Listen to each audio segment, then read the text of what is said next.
या बातमीचे प्रायोजक आहेत हॉटेल बडे मियां। विवाहित महिलेनं अज्ञात कारणावरून शुक्रवारी सकाळी 10:30 वाजण्याच्या सुमारास राहत्या घरी गळफास लावून आत्महत्या केल्याची घटना शहरातील वाणी प्लॉट परिसरात गणेश मंदिराजवळ घडली।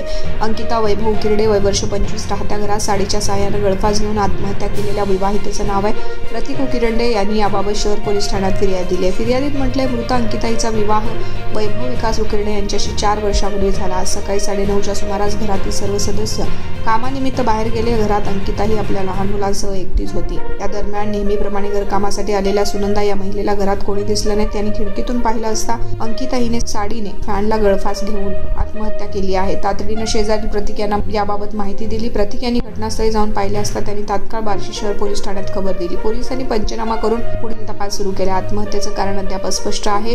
या घटनेबाबत शहरात चर्चा सुरू आहे। गेल्या आठवड्याभरात शहर व जिल्ह्यात आत्महत्येचं सत्र सुरूच असल्याचं दिसून येत आहे।